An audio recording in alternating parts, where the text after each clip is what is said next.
Hi guys, ये video जो है ये प्रीवियस वाले वीडियो का ही एक पार्ट है। तो आपने अगर पहले वाला वीडियो नहीं देखा है तो पहले जाकर प्लीज़ उसे देख लो, बिकॉज़ उसमें मैंने सारे स्टेप बाय स्टेप प्रोसेस बताया कि एफिलिएट अकाउंट कैसे खोलना है अमेज़ॉन का। और इस वाले वीडियो में मैं बात करने वाला हूँ एसईओ कैसे करना है वेबसाइट का, गूगल पर रैंकिंग कैसे करनी है। So stay tuned.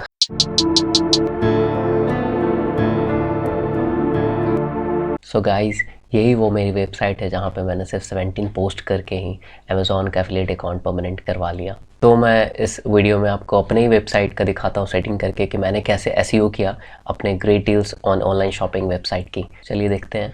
Setting option में गए हम लोग। सबसे इंपॉर्टेंट चीज़ जो होता है एसईओ करने का वो होता है टॉपिक, जो टाइटल होता है हमारा वेबसाइट का। तो मैंने अपना टाइटल जो है रिलेटेबल रखा, great deals on online shopping, क्योंकि ये मैंने गूगल पे देखा था कि इससे रिलेटेड सर्च हो रहा है या नहीं। तो आप भी देख सकते हैं इसको गूगल पे सर्च कर, great deals on online shopping. तो उससे रिलेटेड बहुत सारे पेजेस आपको खुलेंगे, जैसे ये ग्रेट डील्स इंडिया। तो ये मैं चूज़ नहीं कर सकता बिकॉज़ ये पहले से है, तो इससे रैंकिंग नहीं आएगी। तो मैंने थोड़ा सा अलग इनोवेटिव करके कि क्या नाम रखा जाए वो मैंने सोच लिया, और उसके लिए आपको हेल्प मिल सकता है। यहाँ से नीचे आइए आप, यहाँ पे ये सारे जो नाम हैं इनमें से आप हेल्प ले सकते हो कौन सा आपको चूज़ करना है। यहाँ पे जैसे चीप ऑनलाइन शॉपिंग इंडिया है, ये भी आप चूज़ कर सकते थे। तो मैंने यहाँ से ऐसे करके इसका टाइटल चूज़ कर लिया। नेक्स्ट इंपॉर्टेंट चीज़ होती है डिस्क्रिप्शन। ये जो हमारा टाइटल है उसके नीचे में जो शो करता है जब हम लोग गूगल पे सर्च करते हैं वो होता है, और ये बहुत इंपॉर्टेंट होता है एसईओ करने के लिए। तो मैंने रखा था gate one step closer to the best online shopping deals and offers on a wide range of products, big daily savings with the great deals। बहुत कंसाइज में मैंने लिखा है, ज़्यादा मैक्सिमम 500 वर्ड्स तो होते हैं, पर आप जितना छोटा लिख सको वो ज़्यादा अच्छा होता है। तो इसको सेव कर दिया हमने। आगे आपकी जो भी ब्लॉग की लैंग्वेज है, मेरी तो इंग्लिश है तो मैंने इंग्लिश करके सिलेक्ट रखा है। आप हिंदी भी कर सकते हो, बहुत सारी लैंग्वेजेस हैं यहाँ पे, जो भी लैंग्वेज में आपके ब्लॉग है। और यहाँ पे आपको कुछ नहीं करना है। ये बहुत इंपॉर्टेंट है, प्राइवेसी।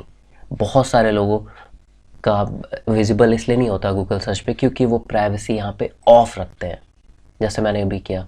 पर इसे ऑन रखना है, तभी वो गूगल सर्च पे विजिबल होगा। इसके आगे अगर ऑप्शन में आपको ब्लॉग एड्रेस मिलेगा, जो ब्लॉग स्पॉट का है, जो मैंने लिया था ग्रेट डील्स 2021। यहाँ पे आप आपका जो भी वेबसाइट का है ये रहेगा। ये भी रख सकते हो या कस्टम डोमेन भी ऐड कर सकते हो। आने वाली वीडियो में बताऊंगा किस तरह से ऐड किया जाता है कस्टम डोमेन बाय कर, विदाउट एनी प्रॉब्लम। कोई इशू नहीं होती, बहुत ईजिली हो जाता है। HTTPS रीडायरेक्ट, इसको भी ऑन करके रखना है हमें। अब सीधा हम लोग आ जाते पोस्ट पे। ओके, इस पोस्ट में सबसे अच्छी बात क्या होती है कि आप कितना पोस्ट दिखाना चाहते हो अपने पेजेस पे, वो आप यहाँ से सेट कर सकते हो। मैं 12 दिखाना चाहता था इसलिए मैंने 12 रखा। आप 5 भी दिखाना चाहते हो तो किसी कारण से तो 5 भी कर सकते हो। उसको मैक्सिमम कितना भी कर सकते हो यहाँ से सेट, और सेव कर सकते हो। फिर ये जो ऑप्शन है आपका इमेज लाइट बॉक्स, ये ऑप्शन एक्चुअल में वो होता है जो पॉपअप दिखता है। इमेज अगर दिख रहा है कोई प्रोडक्ट का, उस पर क्लिक करने पे उसका डिस्क्रिप्शन खुलता है। तो वो अगर ये ऑन रहेगा तभी वो जाके खुलेगा। अगर ये इसको ऑफ कर दोगे तो वो पेज नहीं खुलेगा। तो इसको भी ऑन रखा है मैंने, आप भी रख सकते हो। आइडियाज़ पैनल को भी ऑन रखना है। अब आते हैं कमेंट्स पे सीधा। कमेंट्स को क्या करना है हमें, कमेंट्स का लोकेशन जो एम्बेडेड रखना है, जिसकी वजह से हमें पता चलेगा जो कमेंट कर रहा है बंदा वो कहाँ का है। तो ये ज़रूरी है एम्बेडेड रखना। हु कैन कमेंट, इस वाले ऑप्शन में आपको यूज़र्स विद गूगल अकाउंट्स ही करना, बिकॉज अगर आपने फर्स्ट वाला एनीवन कर दिया एनोनिमस तो कोई भी बंदा कुछ भी कमेंट करके चला जाएगा, आपको पता नहीं चलेगा कौन सा बंदा है वो। तो ये एक सिक्योरिटी के लिए, आपके वेबसाइट के लिए आपको पता चलेगा कौन बंदा कर रहा है, क्या कमेंट कर रहा है। यहाँ पे यूज़र विद गूगल अकाउंट्स करके रखना है। तो इसको सेव कर दिया मैंने। कमेंट मॉडरेशन को ऑलवेज़ करके रखना है, जिससे क्या होगा, एक कमेंट मॉडरेशन ऑन रहेगा ऑलवेज़। तो आप अपना ईमेल आईडी दोगे, मैं अभी बताता हूँ नेक्स्ट स्टेप पे। तो वहाँ पे आपको सबसे पहले कमेंट आएगा, कोई भी कमेंट करेगा बंदा तो उसके हिसाब से आप हटा भी सकते हो, उसको रहने भी दे सकते हो। मगर आपको ईमेल आईडी पे, जैसे यहाँ पे मैंने डाल के रखा है, तो मुझे पता चल जाएगा। यहाँ पे से आप अपना ईमेल आईडी डाल सकते हो जिस पे आपको कमेंट्स जो कर रहा है बंदा वो आ जाए। यहाँ पे रीडर कमेंट कैप्चा, इसको ऑन रख सकते हो वेरिफिकेशन के लिए, इंपॉर्टेंट है ये भी। एंड दिस वन, ये जो कमेंट फॉर्म मैसेज है, यहाँ पे आप कुछ लिख सकते हो, जैसे कि if you have any doubt you can ask here. ऐसे करके आप कुछ भी लिख सकते हो अपना टाइटल, एक कमेंट मैसेज, जिसकी वजह से जो बंदा कमेंट करेगा वो देखेगा आपका। तो मैंने यहाँ पे ऐसे लिख दिया। इस चीज़ों में हमें कुछ चेंजेस नहीं करने। अब आते हैं सीधा फॉर्मेटिंग पे। टाइम जोन, ये बहुत इंपॉर्टेंट है क्योंकि बाय डिफ़ॉल्ट ये यूके या यूएसए का रहता है। तो आपको यहाँ पे से जहाँ पे आप रह रहे हो, इंडिया में हो तो ऑब्वियसली इंडिया का टाइम जोन यहाँ पे से चूज़ कर लोगे। हाँ, ये रहा इंडिया का टाइम, तो यहाँ पे मैंने चूज़ कर रखा है, इसको सेव कर दोगे आप। डेट हेडर फॉर्मेट, ये आप अपने हिसाब से फॉर्मेट किस तरह का रखना चाहते हो। मैंने इस तरह का रखा है तो मैंने ये चूज़ कर दिया है, वो आप चेंज कर सकते हो अपने हिसाब से। टाइम स्टैम्प फॉर्मेट, इसको भी आप अपने हिसाब से किस तरह से दिखाना चाहते हो टाइम फॉर्मेट, वो चूज़ कर सकते हो accordingly. Comment time stamp format, ये भी आप अपने हिसाब से चूज़ कर सकते हो। मैंने 3rd नंबर वाला, ये मुझे अच्छा लगता है तो मैंने इसको चूज़ करके रखा है। फिर सेव कर देना है। अब आते हैं बहुत इंपॉर्टेंट चीज़ों पे, जो मेटा टैग्स है। यही सब है कारण जिसके वजह से हमारा वेबसाइट का एसईओ बहुत बूस्टअप होता है और पेज रैंकिंग होती है। मेटा टैग्स, इसको इनेबल रखना है हमेशा।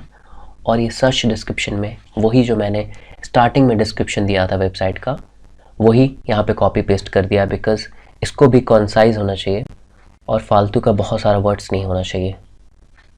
इसके अकॉर्डिंगली हमारा जो भी बंदा सर्च करता है गूगल पे, उसके वजह से धीरे धीरे रैंकिंग हमारी बढ़ते जाती है। जैसे मैंने जो यूज़ किया है वर्ड्स, ग्रेट डील्स हो गया, बिग डेली सेविंग्स, अगर कोई बंदा सर्च करेगा तो मेरी वेबसाइट दिखेगी उसे। ये सब चीज़ें होती है जो ऑटोमेटिकली गूगल करता है। अब आते हैं नीचे, एरर एंड रीडायरेक्ट्स। इसका अभी हमें इनिशियली यूज़ नहीं होता कस्टम 404। इसका मतलब ये है कि अगर आप वेबसाइट खोलो www. जो भी आपका ग्रेट डील्स ब्लॉगर स्पॉट जो है, अगर वो गलत टाइप करता है तो कस्टम 404 दिखेगा उसे। तो ये ठीक है एक तरह से। और अगर आप, इसका काम तब आता है, ये जो एरर है, जब आप एक दूसरा वेबसाइट बनाओ और उस पर बंदों को रीडायरेक्ट करना चाहते हो, उस पर भेजने चाहते हो अपने कस्टमर्स को, तो आप वहाँ पे यहाँ पे कस्टमर रीडायरेक्ट करके ऐड करके यहाँ पे जो आपका अभी का जो वेबसाइट का लिंक है वो डाल के, और जिस पे भेजना चाहते हो वो करके यहाँ पे परमानेंट ऑन कर दोगे तो वो उस पर पेज जाके खुल जाएगा। तो मैं ये नहीं करना चाहता था, इसलिए मैंने इसको नहीं किया कुछ अभी तक।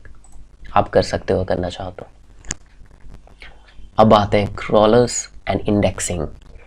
ये बहुत इंपॉर्टेंट है। ये सब फीचर्स ही है जिसके वजह से एसईओ हमारा बहुत अच्छा हो जाता है वेबसाइट का और रैंकिंग अच्छी हो जाती है। तो इसे इनेबल करना, कस्टम robots.txt को इनेबल करके रखना हमें। कस्टम रोबोट्स, ये जो है, ये जो मैंने लिख के रखा है, ये मैंने आपको लिंक में दे दूंगा। ये पूरा, ये सिर्फ आपको यहाँ पे जो मैंने greatdeals2021.blogspot.com जो लिख के रखा है, इसको आपको हटा लेना है। ये मैं यहाँ पे आप अपना वेबसाइट डाल लोगे और फिर ये सीधा कॉपी पेस्ट कर देना। यही आपको डालना पड़ेगा, तभी आपका ये कस्टम robot.txt कंप्लीट होगा। और कुछ नहीं डाल सकते, फिर गड़बड़ हो जाएगा तो मुझे मत बोलना कमेंट करके कि क्या बता दिया मैंने। तो मैंने जैसे ये बता रहा हूँ, ये लिंक मैं डाल दूँगा, उसको आप पेस्ट कर देना, सिंपल।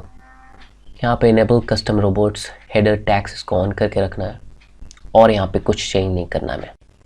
अब आते हैं मोनेटाइजेशन। यहाँ पे मोनेटाइजेशन को इनेबल करके रखना है तो रखो। अगर इनिशियली में वेबसाइट, अगर आपकी कोई एडसेंस का अकाउंट नहीं है, कुछ नहीं है, अगर शुरुआत ही किया आपने, तो उसको ऑफ भी कर सकते हो, मगर ऑन भी रहता है मोनेटाइजेशन, उससे कोई प्रॉब्लम नहीं है। कस्टम ads.txt, ये फाइल जो है ये आपको तब मिलती है जब आप एडसेंस पे अकाउंट बनाओ, और अगर आप इसको सर्च करोगे गूगल पे तो वो एक ऐसा आपको हेल्प गाइड देता है जो एक्चुअल में जो कस्टम ads.txt होती है, ये आपकी वेबसाइट की सिक्योरिटी के लिए ही होती है कि आप जिनका ऐड दिखा रहे हो वो एक ऑथराइज्ड ऐड हो, उसके लिए ये सेफ्टी के लिए होती है। आप तो ये तब मिलती है जब आप एडसेंस अकाउंट खोलो, तो वो खुद प्रोवाइड करते हैं और फिर उसके बाद ये प्रोसेस होता है। अगर आप ये वाला, इसका भी मैं लिंक दे दूंगा, ये वेबसाइट जैसे खुल लोगे इसका सपोर्ट, तो आपको पता चल जाए कैसे करना है। ये इनिशियली में ऐसा नहीं करना होता है, जब एडसेंस अप्रूवल जब मिल जाता है, अकाउंट आपका क्रिएट हो जाता है, तो इसका काम होता है। तो इसलिए मैंने इसको भी रहने दिया है। अभी मैंने एडसेंस नहीं लगाया अपने वेबसाइट पे। मैनेज ब्लॉग में यहाँ पे इंपोर्ट कर सकते हो कंटेंट को, बैकअप कर सकते हो, अपने पूरे ब्लॉग को बैकअप कर सकते हो और उसे शिफ्ट कर सकते हो वर्डप्रेस पे, यहाँ से बैकअप करके रिमूव भी कर सकते हो। किसी कारण आपको ब्लॉग आपने लिखा है, अगर वो आप नहीं रखना चाहते हो, यहाँ पे रिमूव कर सकते हो। अब हमें ये होम पेज टैग्स में क्लिक करना है और यहाँ पे जो मैं बता रहा हूँ उसे ही सिर्फ ऑन करना है, सभी ऑन नहीं करना, बिकॉज उससे प्रॉब्लम हो जाएगी। तो मेरे रिकमेंडेशन यही रहेगा कि आप फॉलो करो जो मैंने ऑन करके रखा है। ये ऑल को ऑन कर देना है, NOODP को ऑन करना है और बाकी सबको ऑफ रखना है, यहाँ पे सेव कर देना है और कुछ नहीं करना। Next, archive and search page tags, इसको ओपन करना है। यहाँ पे नो इंडेक्स को ऑन कर देना है और NOODP इसको भी ऑन कर देना है, बाकी सबको ऑफ ही रहने देना है और सेव कर देना है। नेक्स्ट है हमारा पोस्ट एंड पेज टैग्स, इसमें ऑल को ऑन करना है और NOODP इसको भी ऑन कर देना, बाकी सबको कुछ नहीं करना, सेव कर देना सिंपली। अब आते हैं हम लोग गूगल सर्च कंसोल पे। यहाँ पे जो है हमारा लिस्टिंग कराना होता है वेबसाइट का, जिसके वजह से गूगल खुद समझ जाता है कि आपका वेबसाइट जो है अब उसे गूगल पेज पे दिखाना है। तो अगर आप लिस्टिंग नहीं करोगे तो गूगल पेज पे वो आएगा ही नहीं, जैसे मैंने यहाँ पे करके रखा है। आप यहाँ पे कर सकते हो ऐड प्रॉपर्टी पे क्लिक करके अपने वेबसाइट का यहाँ पे डोमेन डाल दोगे आप। जैसे अगर मैं डालूँ दूसरे वेबसाइट, जो मेरा दूसरा एक वेबसाइट है बोलूँगा, जो मेरा दूसरा वेबसाइट था, मैंने ये वेबसाइट में मैंने बताया था क्या क्रिएटिव चीज़ किया जा सकता है, क्वारंटाइन में क्या किया जा सकता है, उसके बारे में मैंने यहाँ पे बताया था। तो इसको मैंने कॉपी कर लिया, यहाँ पे पेस्ट कर दिया। सिर्फ ये www.creativeyouall जो मेरे ब्लॉग का वेबसाइट था .blogspot.com ही लिखना है, वो HTTP ये सब नहीं आना चाहिए। फिर यहाँ पे आपको कंटिन्यू कर देना है। सिंपली ये वेरीफाई करेगा और ये बता देगा ownership auto verified. Simply go to property आपको जाना है और वहाँ पे आपका जो है अब लिस्ट हो गया है गूगल पे।